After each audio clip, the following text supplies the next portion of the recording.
Hello, everybody. Welcome to another episode of the TLC Podcast. I'm your host, Eric, joined as always by Mike. Mike, how are you tonight? I'm doing lovely. How about yourself?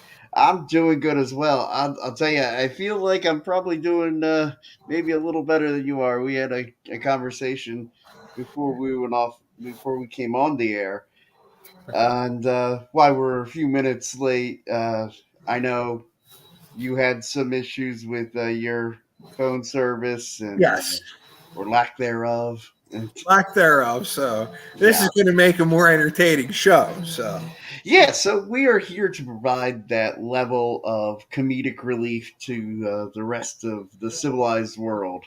that we are. Yes. Yes. And talk about some entertainment, man. We had some entertainment this weekend and this past week. In fact, a week ago tonight, I want to start and kind of go chronological order. Okay. And man, AEW Blood and Guts. I feel like the match itself, like it was really a one match card in my mind. Like, Usually, Blood and yeah, Guts is a one match night because it takes up half the show.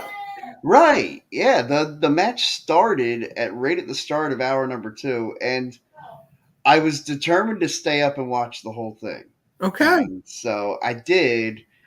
And I watched the match while laying in bed, and so I started to drift a couple times, and so Right. I ended up going back and rewatching it the next day because I'm watching the end. I'm like, wait, why is Pac walking out? Right. And then why did Takeshita walk out? Right. And I thought, well, did they just basically turn the Blackpool Combat Club heel just for this match with the Elite, just to turn them babyface again? I think they might have. Like Yeah, that's I the only think thing that they makes wanted sense. that Combat Club against Elite feud, and now they're kind of just like, what are you going to do with the Blackpool Combat Club? Because Because to me, it really didn't make sense why they even had an issue with the Elite. you know, it's the great art form of pro wrestling. You can just start a feud up out of nowhere and give the fans what they want, and then when the feud's done, you make them all friends again because Yeah, you it all kind of shake felt hands like, afterwards. And yeah, it felt like, okay, we have to have two feuding sides for Blood and Guts. It's that time of year, and they it were just like, screw it. We don't have the Blackpool Combat Club doing anything really. We right. don't have the Elite doing anything. Let's Let's just put them together. see. And I think it would have been better if it was the Outcast with a couple extra girls against Yes. Baker, Sheeta, that whole group. I think Because it was a natural rivalry, something that was organic. It was right. created in a very organic way. Right. I think they should have went Yeah. with that. But again, what do I know? I'm just a fan. Well, I mean, the thing is that I know you say tongue in cheek, but what do we know? We know we've been watching this product for 30 plus years, Yeah. and we know what works and what doesn't work. All right. There's a lot of useless knowledge up in this. Oh, Yes. dude, me and you both, man. Yeah. I would. I think I said it last week when Mike Greenberg, the host of, he did Mike and Mike in the Morning with Mike Golick, a number of great sports shows. He's a big time Sports Center anchor. And he wrote a book. His first book was called Why My Wife Thinks I'm an Idiot. Exactly. And I just thought, man, that is a great topic That it is. That it is. because it just runs down his crazy sports knowledge. Mm-hmm. One of my favorite stories from it was him and his wife had their first child, and it was during football season, and he's a big Jets fan. And the Jets are fighting to make the playoffs, and they've just gotten home from the hospital. Everybody's over at their house watching the game, and he's watching it. And Wayne Corbett, the Jets have to win to make the playoffs. They're playing the Dolphins. Wayne Corbett makes this catch. If he turns and goes upfield, gets a first down, the game keeps going. If he gets out of bounds, they're going to be able to stop the clock, and they keep going. Instead, he somehow dives forward and somehow gets flipped up on his head. He fumbles just to avoid from total paralysis. Yeah.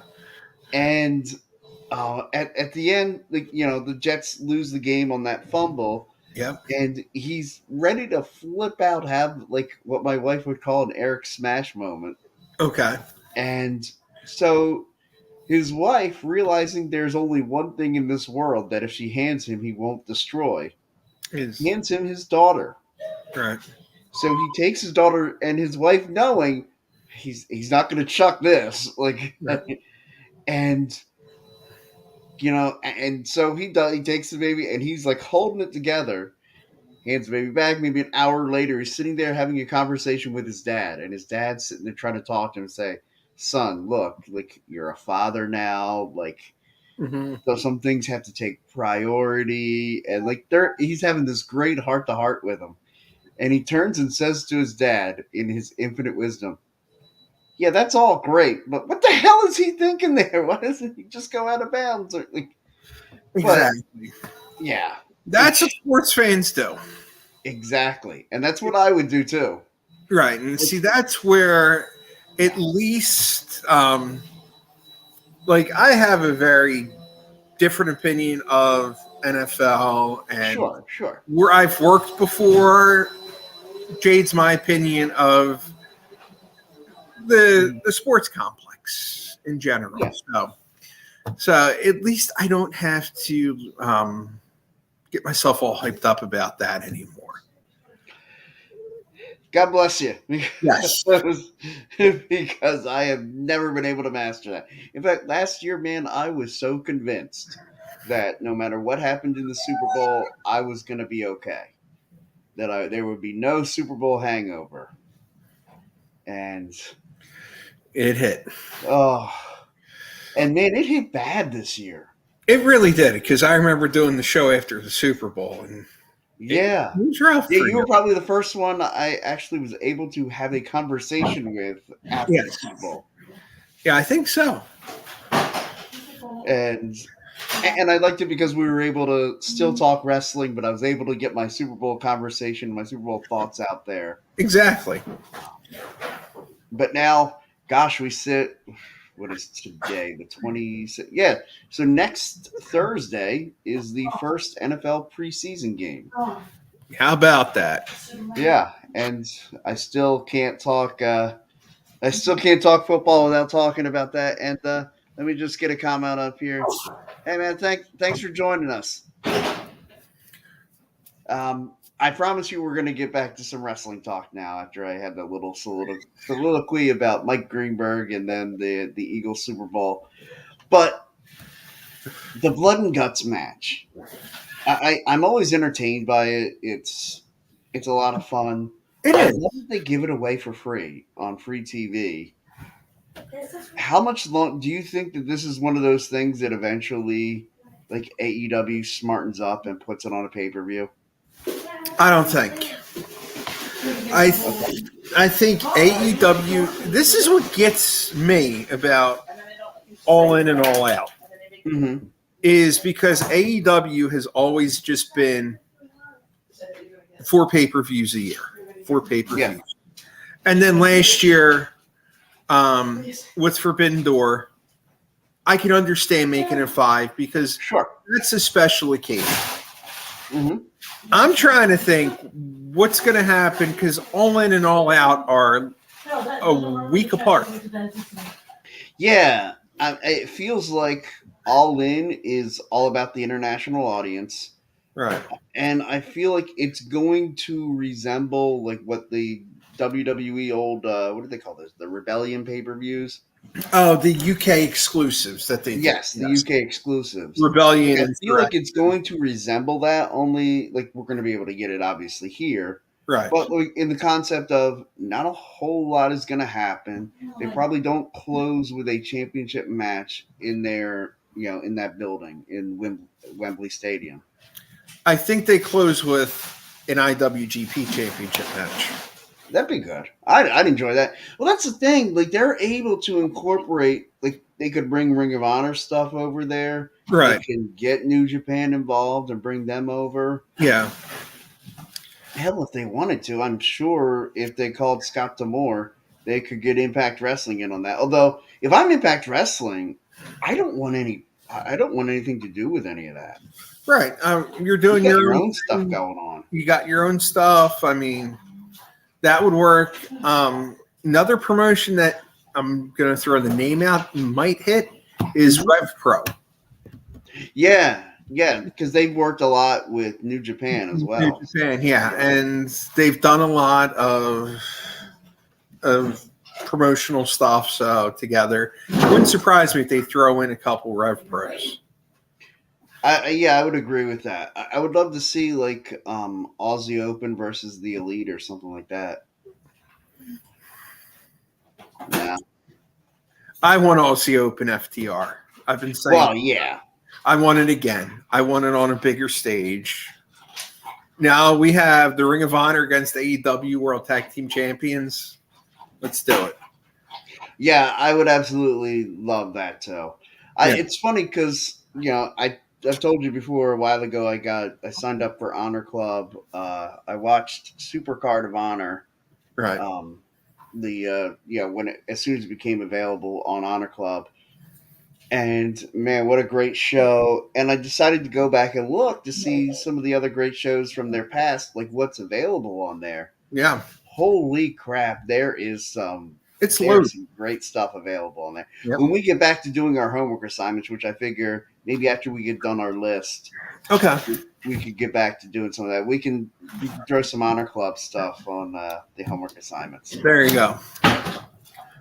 So speaking of which, why don't we go ahead and get started on our list? I was going to suggest that. It was a nice segue. Yeah. Very good transition. That going to Temple University for broadcasting, it served me well. That it did. Okay, so let's get into our list. What are we, in the 40s? Or we're in the, starting with match 40, working our way up to 31? Correct, yes. We have the 30s tonight. Yeah. Boy, and let me tell you, there are, like, I was looking at my list, and holy shit, man, there are some really good ones in here. Yes.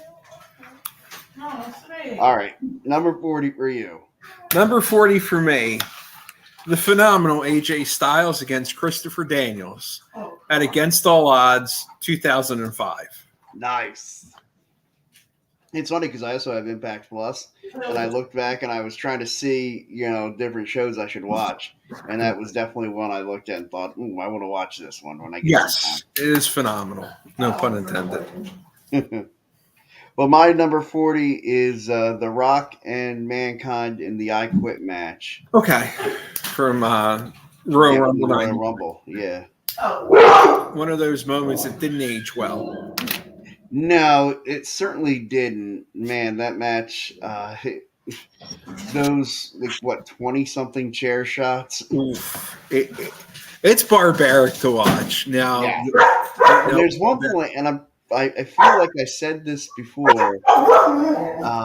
I love the point where when Mankind's handcuffed and The Rock's standing over there and he's delivering those chair shots. And when Mankind says, "You'll have to kill me." Yeah. I remember thinking to myself, man, there are so few moments that really make you suspend your disbelief, that really make you forget that it's not a work. So that was one of those. Yeah. That was really on the borderline. Yes. In fact, during that match, at the end there, man, it became uncomfortable. Yeah. Like when Shane came out, I really thought, this might be legit. He might really be coming out trying to stop The Rock from going too crazy here. Yeah, that was nuts, that match.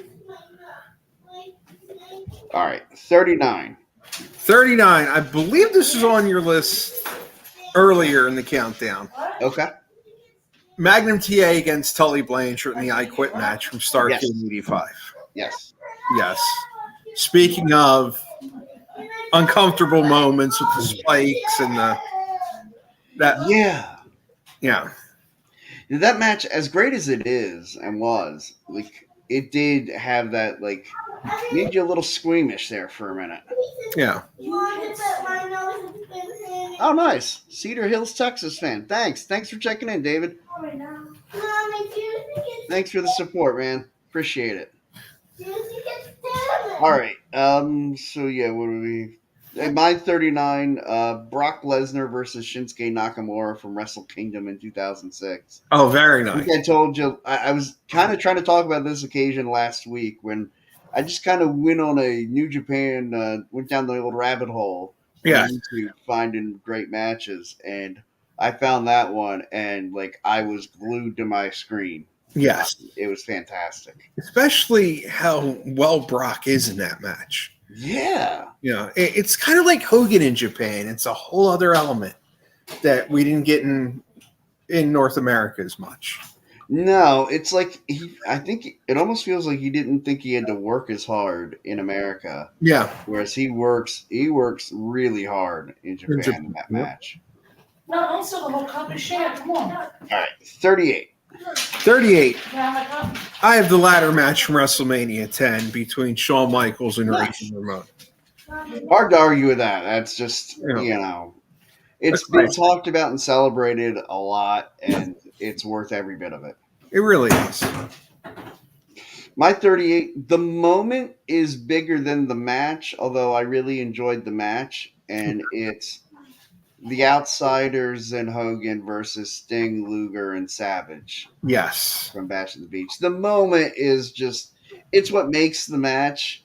It really does. I mean, that moment when Hogan turns heel, it's just like, is this happening? And I loved, like, when he's walking out and Bobby Heenan, well, whose side is he on? And I remember thinking, like, now that I watch it back, I think to myself, it may have been better had he not said that. It may have been. Because I thought, I'm like, I'll stop. And you hear Dusty Rhodes say the same thing, I'll stop it. There's no way. Right, yeah. And then it happens. I think it kind of worked because Heenan was always a foil to Hogan. Yeah. And Heenan said when Hogan came to WCW, I warned you about him. I warned you about him. So that kind of was a good foil when he said that because it's kind of like Bobby always had a problem. With Bobby, was he right all along? I think he was. They didn't call him the brain for nothing. That's right. My man was thinking, always. That he was. All right. 37. 37, I have Dean Malenko against Eddie Guerrero from ECW 95 Florida Tour. Nice. Yes. That they put on Hardcore TV. It's funny. I was going to put that one on my list. The only reason I didn't is because I know I have their U.S. title match from WCW, and I just thought, it's too far apart to like try to put them together as the same match. Yeah. And I just thought I didn't want to burn another match with that one. So I just, it was kind of flip a coin, and I went with the uncensored match. Right. Okay. So my 36 or 37 is Cactus Jack versus Randy Orton from Backlash 04. Nice. Coming off there, what I would call a real drizzling shits kind of match with the 3-on-2 handicap match. Yeah, that match was pretty deplorable. That 3-on-2 match, and then and you could tell that Mick just felt awful about it. Like during the match, like that was one of those moments where it's like, I knew it was the shits, and like, but I couldn't even get mad because you could just see whatever I was thinking or about to say wouldn't be as bad as what he was saying to himself. Exactly. Yeah. And so I will say I loved the crowd at MSG still giving him his flowers afterwards, knowing they just sat through a shitty match. Yeah. It still showed their respect. Their respect to the legend. Yeah. Yeah. All right. 36. 36. One of the best double turns in the history of wrestling, Stone Cold against Bret Hart at WrestleMania 13. Really? That will make an appearance on my list later on. I figured it might. Yes, that is a fantastic match. I saw my hair. So I'll save some of my thoughts for when we get to that one later on. Exactly. My 36 is Usos versus the New Day Hell in a Cell from, I think it was 2017. I believe so, yes. Yeah. Because I mean, I know like that was during like their series of matches, and they were all fantastic. I will say by the end of it, I was kind of done with seeing Usos versus New Day, Yeah. but that was a great way to send it off. Yeah, it really was. That was amazing, that feud. Yeah. All right, 35. 35. Bruno Sammartino losing the WWF title to superstar Billy Graham in Baltimore in 1977. Oh, okay. I think it was so unexpected. Mm-hmm. They switched the title in Baltimore to keep everyone in New York, Philly on their toes. Yeah. And then just the way Superstar bled that match and then pulls his feet on the middle rope and wins it, and that's one of the times you could just hear a pin drop. Yeah, no, I'll agree with you. That is a fantastic moment, great matchup. And like you said, really like you keep the different markets on their toes and just saying, hey, look, anything can happen at any time. Yeah. Sean. But my 35th match is Steamboat and Douglas versus Wyndham and Pillman for the tag titles at Starrcade 94. Nice. I want to say that was my first WCW event that I gotten on pay-per-view. Yeah. And like one of my neighbor who actually taken me to watch WrestleMania, the first WrestleMania, he was telling me, he's like, man, WCW is really getting good. It's really getting good. And he would always be like, oh, yeah, we're going to watch this event. I'd always not go over and watch it. Yeah. Finally, the one time I was just like, hey, you know what? Starrcade, we'll have that at my house. We'll order it. And, and I watched it and I was like, holy shit, this is unbelievable. In fact, there is another match from that card that will be very nice. That will be brought up later on. All right, 34. 34. One of the more recent additions for my list from WrestleMania 39, Sheamus versus Drew versus Gunther. I could just go back, even though it just happened, and rewatch that match. I'm really looking forward to us getting Gunther against Drew in a one-on-one. Yeah, it's funny because that's the only one we haven't gotten from that trio. Yes. Is a one-on-one Drew versus Gunther, and we're getting it at SummerSlam, and it's awesome. They should end the show with that, but they're not going. Yeah, seriously, because how do you ask anybody to follow that? I don't know how they're going to. I really don't know how they're going to end with anything else but that match.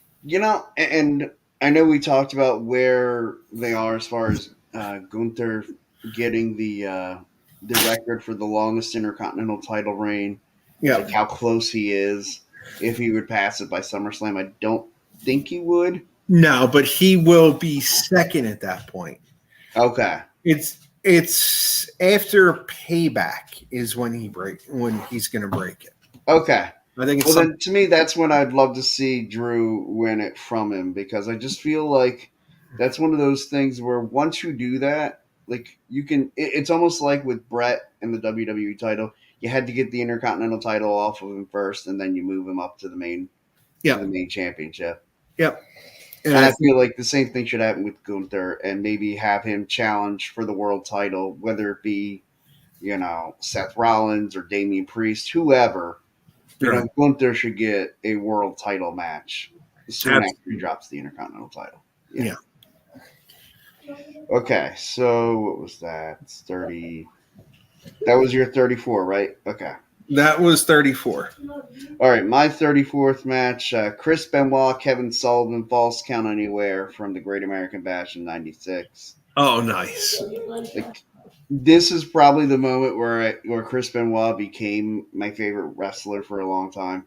Yep. Up until, the whole murder thing. Up until, something bad happened in 07. Yeah. It's hard for, pardon the pun, for a favorite to survive that. Yes, it is. Yeah. 33. 33. Going back to early days of Impact, Okay. Turning Point 2004, the cage match between America's Most Wanted and Triple X, Ooh, nice. where the losing team had to split up. And that's where America's Most Wanted lost, right? No, that's where they won. Oh, okay. This was when Elix Skipper walked the top of the cage and hit the Hunacana, hit the Frankensteiner. Yeah, I saw this match. Impact did like one of their after the regular Impact shows. Yes, they put did, it on. like especially that was on there. Yeah, that was really good. That was a couple years ago they did that. Yeah. Yeah, because I was DVRing those for a long time. In fact, way back when we had Comcast, I would DVR that and take a look. Yeah, I would watch those shows. All right. So where are we at now? 33 for you. Okay. Undertaker Jeff Hardy ladder match for the championship on Raw. I really dug the match. It was one of those moments where I really wanted to buy into somebody different. And Right. Jeff Hardy was that guy. And The Undertaker put him over so big in that match, even though he won. Yep. Like, I just thought, that is a great example of how a guy can win, but still make sure to put the other guy over. Yeah. And he really did on that. Yeah, in my mind, The Undertaker, he made Jeff Hardy at that moment. Yeah. Because, Jeff had little spits and glimmers before that. But then when that moment happened, it was just like, okay, he's going to be a phenomenal star. Yeah, agreed. That was a big turning moment in his career. Yep. All right, 32. 32. The night the line was crossed in ECW. Terry Funk versus That will make an appearance on my list later. Versus Shane Douglas. Yeah. That Terry Funk, I actually went through and on the sheet of paper here in front of me, I went through and counted everyone on the list, how many times they appear. And this is Terry Funk's first, but he's going to appear quite a few more coming up. Yeah, I had a feeling he might. I imagine there might be an encounter with a certain Mr. Flair that there's that, and there's some certain tag team matches with his brother too. Ooh. Yeah. I do enjoy a good Funk Brother matchup. Yes. Well, my 32nd match is maybe the most emotional I've ever gotten watching a match. Okay. And that was Shawn Michaels, Ric Flair, WrestleMania 24. Oh, yes. I know this is all work, and I'm sure this was, I don't know if this was ever rehearsed. I haven't heard any stories that it was. But when Shawn stands there and mouths, "I'm sorry, I love you," and then kicks his damn head off. Oof. That was some of the best storytelling I've ever seen. Yes, and that will appear later in my list. Oh, man. Yeah, it's funny. I think we're getting to that point now where like most of our matches are like there's going to be some intersect. There will be. Yeah.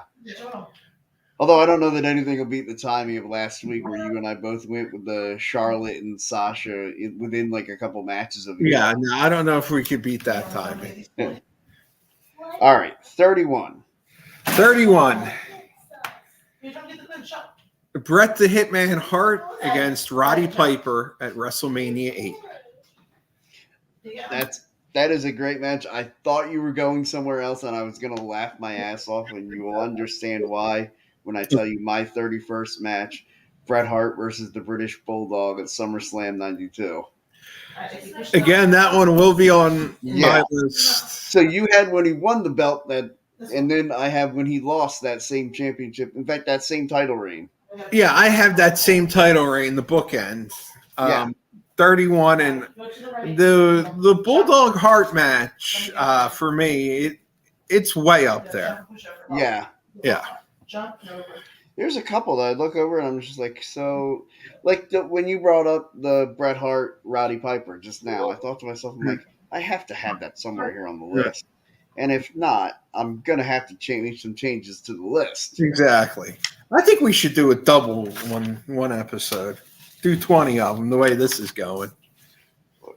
Do you want to do it now? Yeah, why not? All right. I think this is a fun countdown. This has been a lot of fun. So let's All right. 30 to 21. All right. So number 30 for you. Number 30 for me. Rock and Roll Express against Midnight Express. Superstars on the Superstation. The first Jim Crockett special on TBS, where they did it on a Friday night. I remember they brought that they had that match on, and it was the precursor to Clash of the Champions. Yeah. Yeah. Well, my 30th is another Bret Hart match. Bret versus Owen at WrestleMania. Oh, very nice. Yeah. Very nice. All right. 29 for you. 29 for me. It was so hard to pinpoint a match, so I just went with the whole series Yeah. of Kurt Angle against Samoa Joe in TNA when they had the lockdown match, and they kept going back and forth when Angle first came to TNA. Wasn't there a point where it was like each of them had they had all the titles in TNA? And then it was winner take all, and Angle won all the titles. So they had the X Division, the World Championship, and then the tag titles. Right, yeah. I think they were the tag champs together. Or Angle picked someone, I think. Mm-hmm. And then he had, because I think it was at a Genesis pay-per-view where he had to defend all three titles. Okay. Yeah.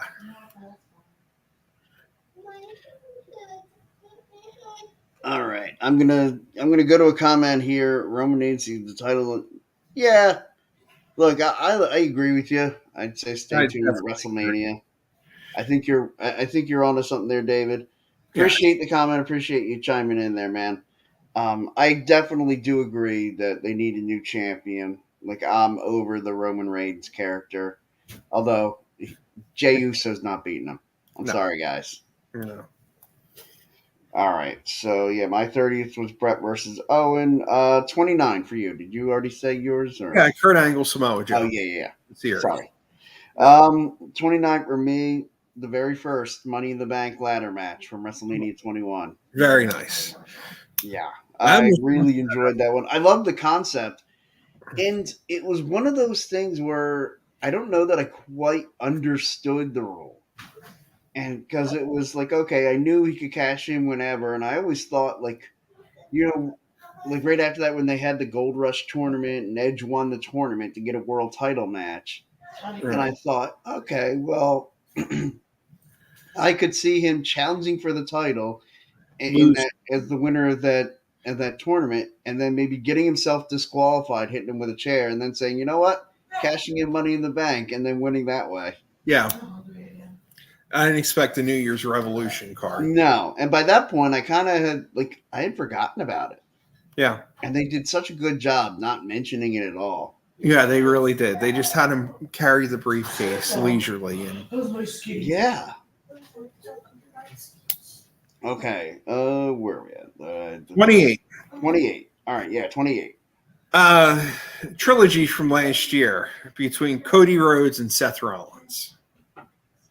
Yes. I really thoroughly enjoyed that matchup. All three of those matchups. And you'd think, again, that was one of those where I thought, man, the three matches, that would be really hard to maintain my excitement. But they did. They did.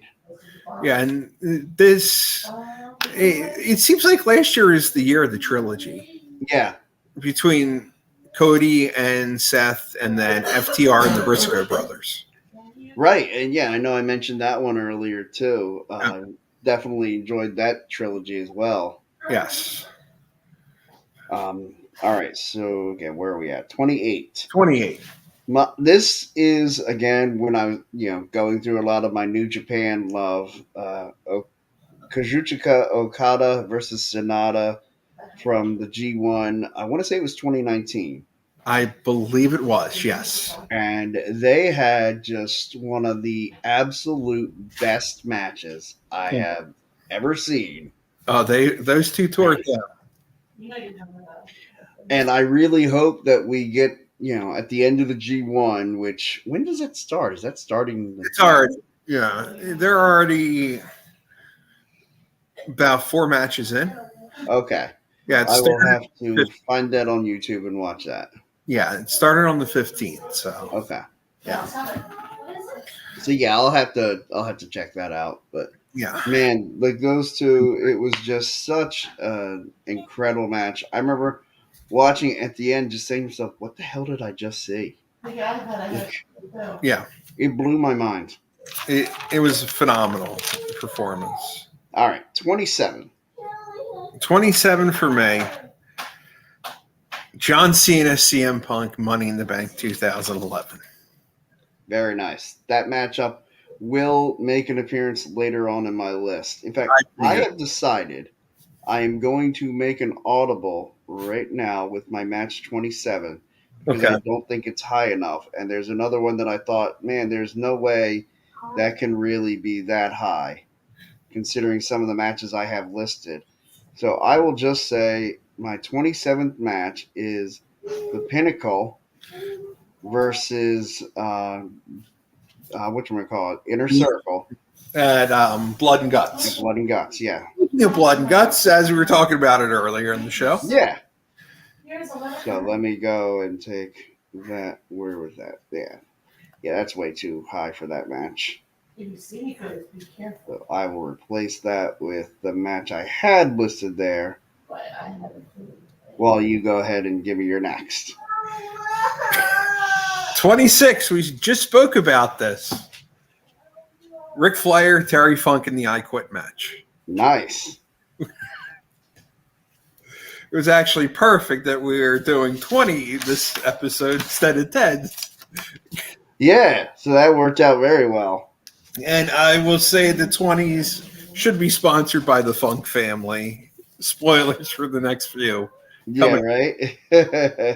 It gets interesting coming up very soon.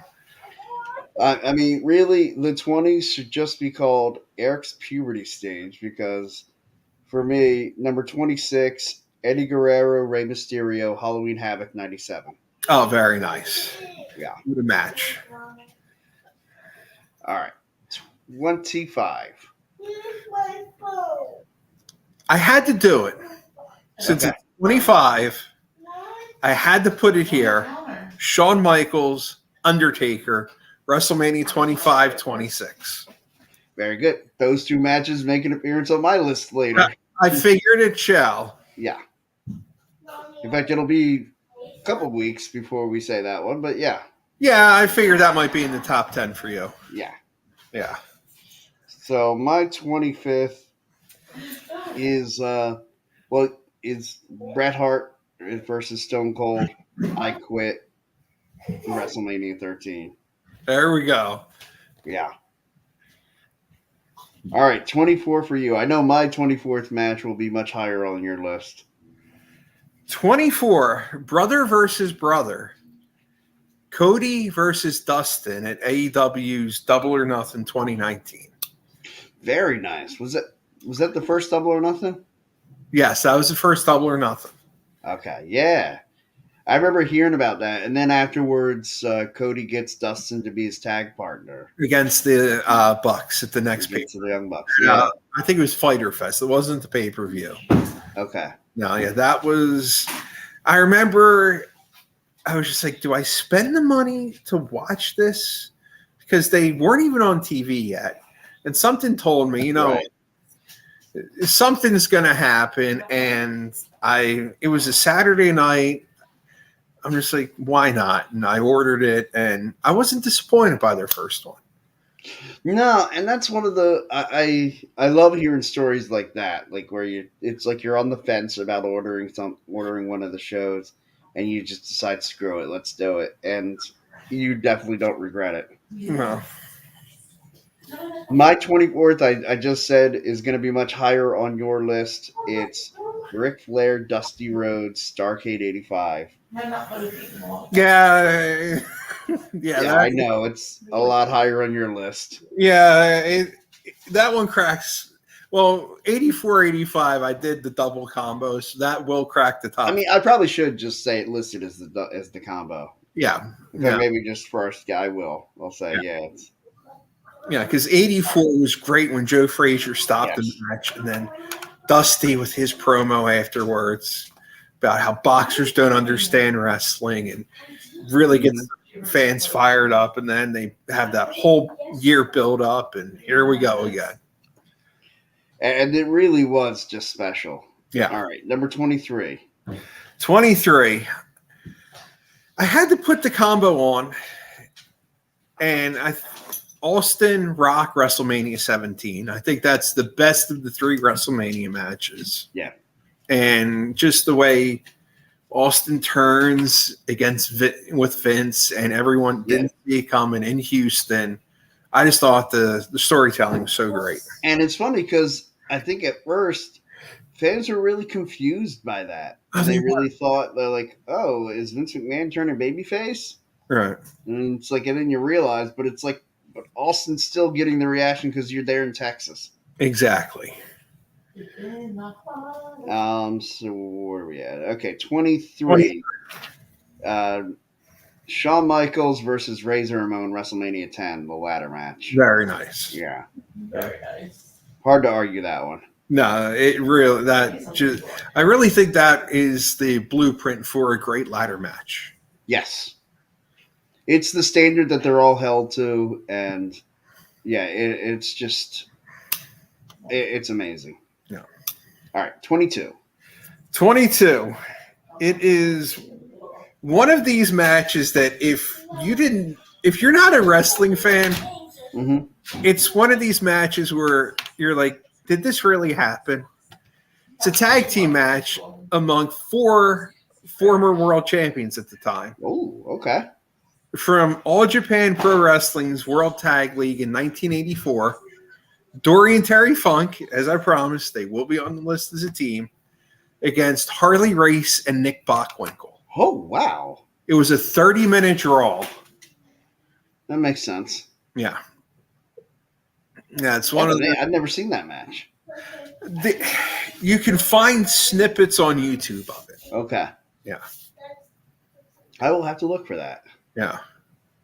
That was one of those plethora of videotapes I had before I was married. I actually had the full match. Oh, wow. Yeah. Well, my 22nd match is a lot easier to find. Blue Star.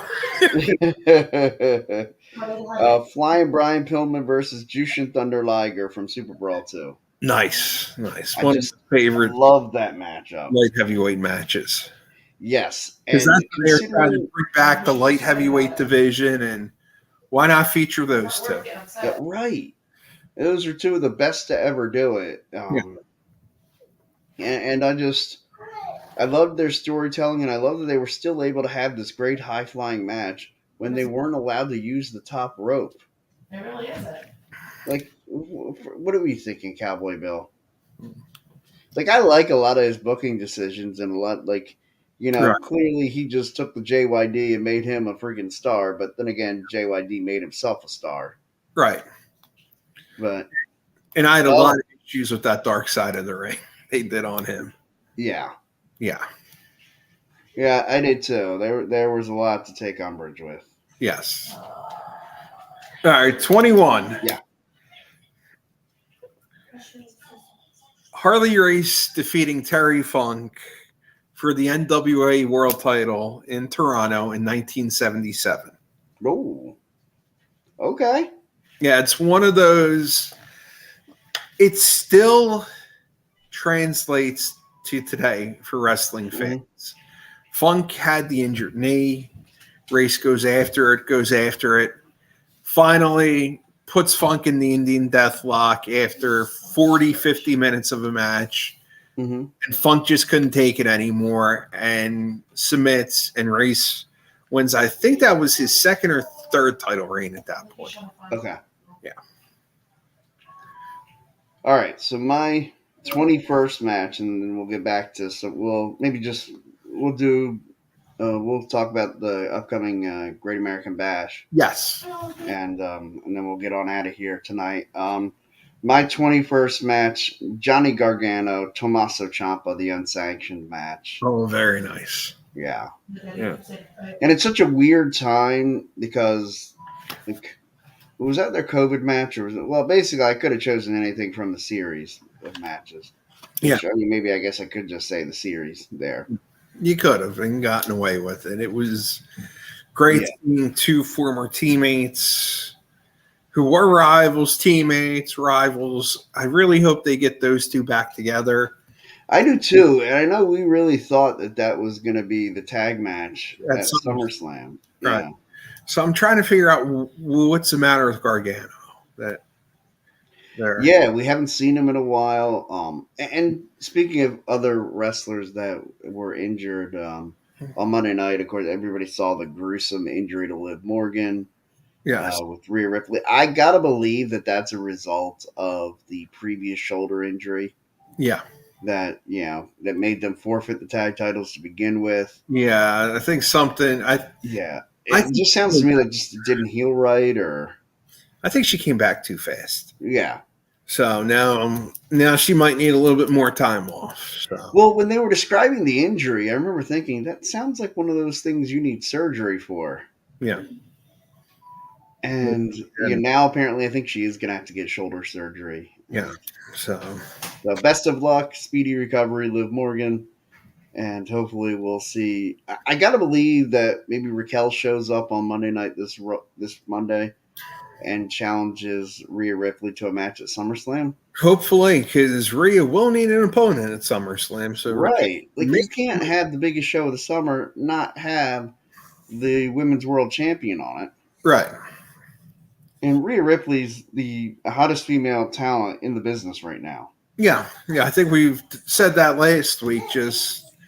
And I don't know if you caught the beginning of NXT. Yeah.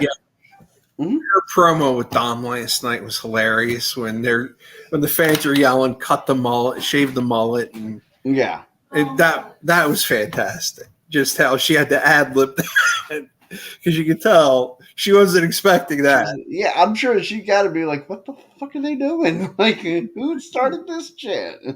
Yeah.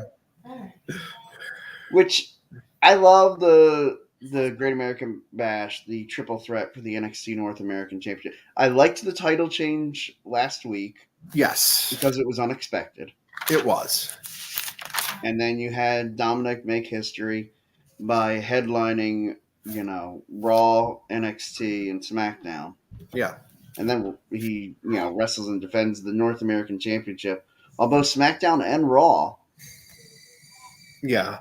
And, I mean, I guess that's good exposure for that championship, but it's meant to be an NXT championship, and I got to believe he'll drop it to one of the two on Sunday night.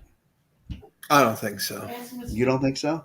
I don't think so. I think it's going to be – I think the Judgment Day is going to be kind of phased into the next Bloodline. Mm-hmm. I think they're going to be covering all three shows for a while. I mean, they certainly could. And in the back, my wife is saying that's annoying to her. She doesn't like Dom. I on the other aspect, love Dominic Mysterio right now because his character is incredible. The heat, yeah, yes, they hold the microphone to his mouth, and the booze. He doesn't even have to talk. The booze just comes. It's phenomenal. Oh, he's absolutely incredible. He is the kind of heel that me growing up would absolutely gravitate towards. Oh, absolutely. Like I love it. He is fantastic. That's why he's so great. Much. She's in the background. I find him so annoying. I said that's what makes him so great. Like, that's what he's supposed to do. He's supposed to get under your skin Yes. and make you hate him because he's a whiny young adult who Yes. you know doesn't stand a chance, but he always has his cronies with him And he's got mommy. and he pulls it off. Yes. The Mobby thing is awesome. No, it's not. Dude, that is fantastic. Like, whoever came up with that, kudos, man. Like, I mean, granted, yeah, it's a lot of the playing off of Eddie in China, but sure. you know what? It's wrestling. We recycle ideas every so often. And I think Eddie would appreciate that his memories being kept alive. Yeah, and in I this think China- China too. Like, you got to know Ray loves this too. Oh yeah, Because again, it's like he's paying homage to Uncle Eddie. Like, exactly. And I love how I think it was Ali last night. yeah, You stole the 619 from your dad. You stole the frog splash from your other dad. yeah, that was fantastic. That Again, was playing off storylines. Yeah, bringing up the old storyline from 06 where we had a custody battle for Dom. Man, how much does Ray wish he had tanked that match now? You know what? I think I know this is gonna. Someone's gonna disagree with this, or someone's gonna love it. But now that she's done with AEW, Mm-hmm. I think they need to sign Vicky Guerrero. Oh, absolutely. And I think they need to bring her into the Judgment Day fold. Oh my God, could you imagine her as the mouthpiece for Dominic Mysterio? It's When gold. he goes and takes the microphone and everybody gives him heat, she just takes it. Excuse me. And people go even more crazy. I think it would be awesome. this happen.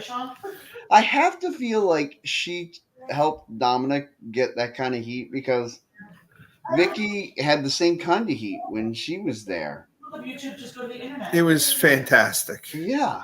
Right? Yeah.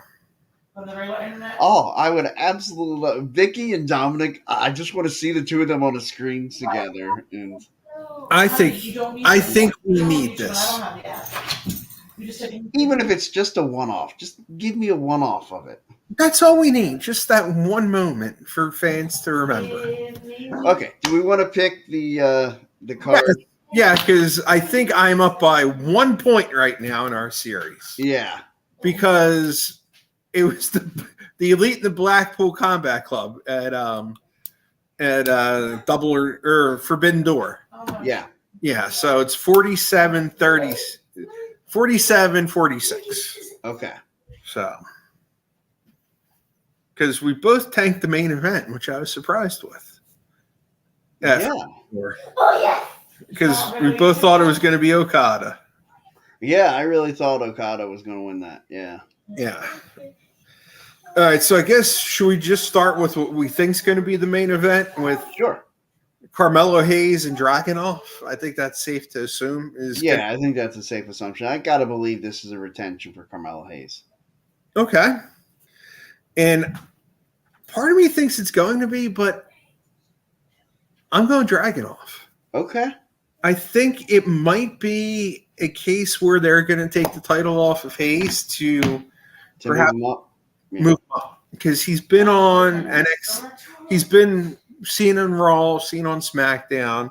That's true. Talking to him, are we going to get the Hurt Business back with some new characters? I would absolutely love to see some Hurt Business action. Yes. You said that. All right. So I guess we'll just do the triple threat for the NXT North American title. Okay. You know what? I'm going to go Mustafa Ali to win it. And I'm going to I just said We're it. going to get a retention? I think Dirty Dom is going to hold on to this title. Oh my God, Dirty Dom. It's no disqualification, so Yeah. you know Ree's going to be there. So Why is he dirty? Because he does things dirty? Because he does lie? Yeah, you might be onto something there. yeah. Huh? I don't know why they gave him Dirty Dom. I guess because he was in jail. That's right, yeah. That's He's in jail. Dom and all He did that. some hard time. That Yeah. just looks dirty. Yeah, or he with that hair, it could be dirty too. Yeah, it could be. That mullet. I need to get a haircut, or I could end up with some Dom type hair. I think you should grow a mullet. Oh, God. My wife would absolutely flip out. It'd be fantastic. Oh, it would be an awesome look. I could rock a good one too. See, I can't because my hair grows outward. So. Mine does too, but like if I really like concentrated on like I'd have to get all that conditioner and shit, and which just sounds like a lot of effort. And now I'm out, but I'm entertaining this. Yes, we are entertaining. It's the peanut gallery in the back. You got them all like all right. All right, next match on the card. Mission match for the NXT Women's title between Tiffany Stratton and Thea Hale. God. I feel like this should be Tiffany retaining. Mm-hmm. And I guess I kind of feel like, what I think could happen? You could see Duke Hudson finally break away from Chase U and turn on Thea Hale. Yeah. And they could create like some kind of love interest there between him and Tiffany Stratton. Yeah. That would work. This one's tough for me because I've said before, I think Stratton's going to have a long title reign. Mm-hmm. However, it's kill your character. it's kind of at that point where I think Thea Hale's going to win. Because it would be a record. It would be, and I love that we're going against each other in almost all these matches so far.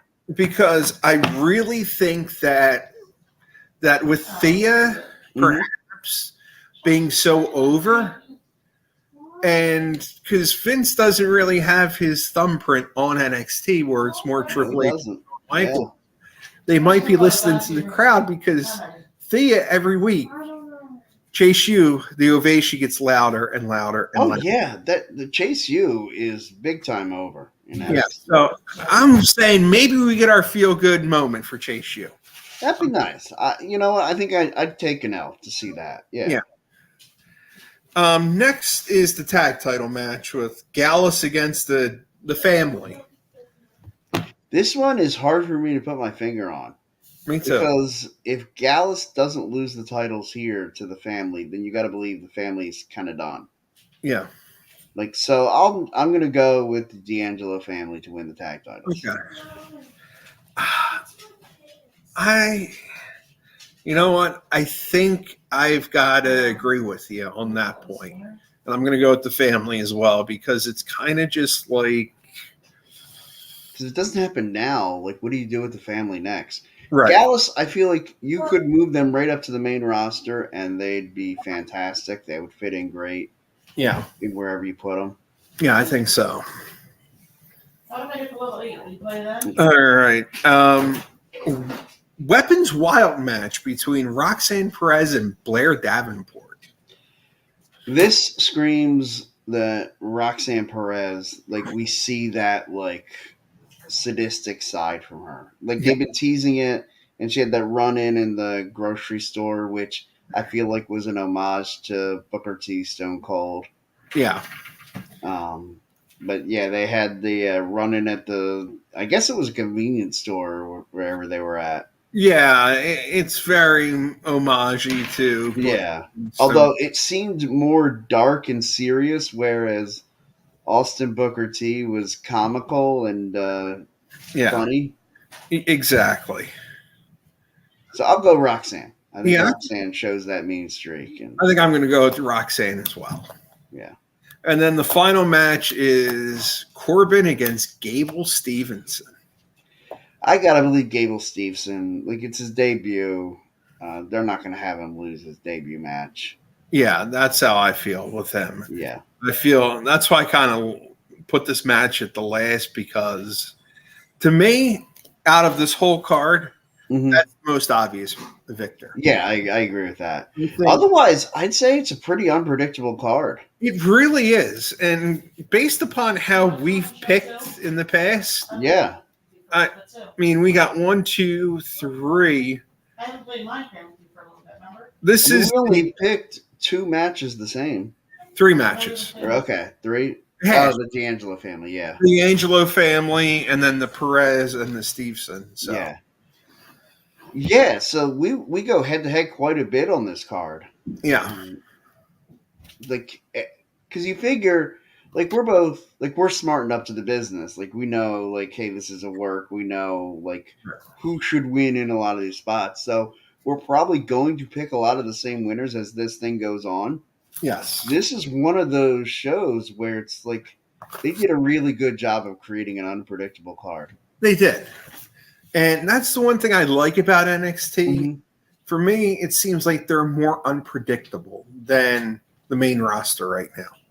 I agree, and it's a breath of fresh air.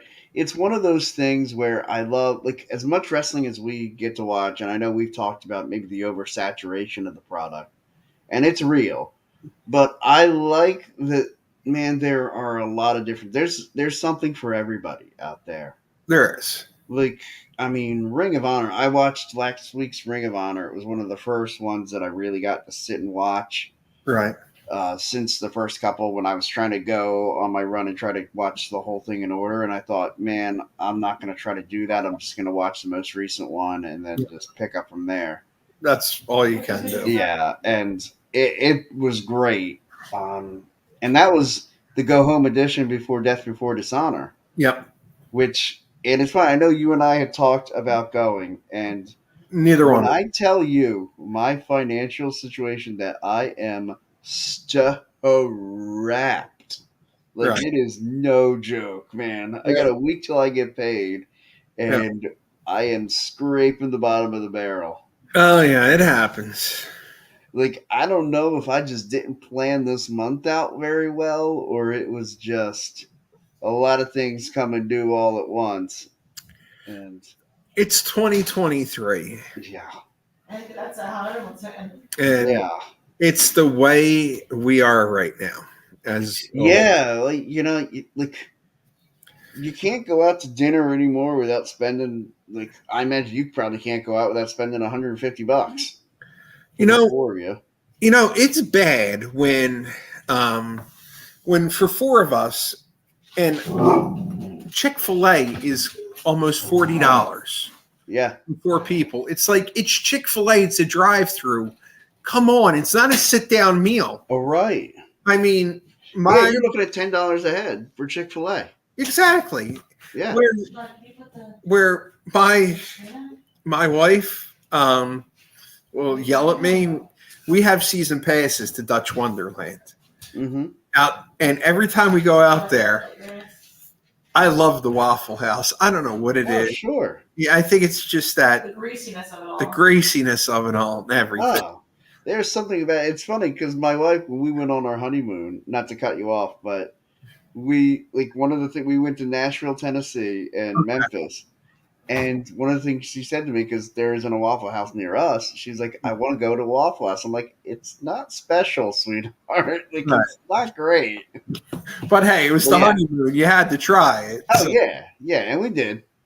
So, yeah, and to me, Waffle House is cheaper than Chick-fil-A at this point. Yeah. What's wrong with this scenario?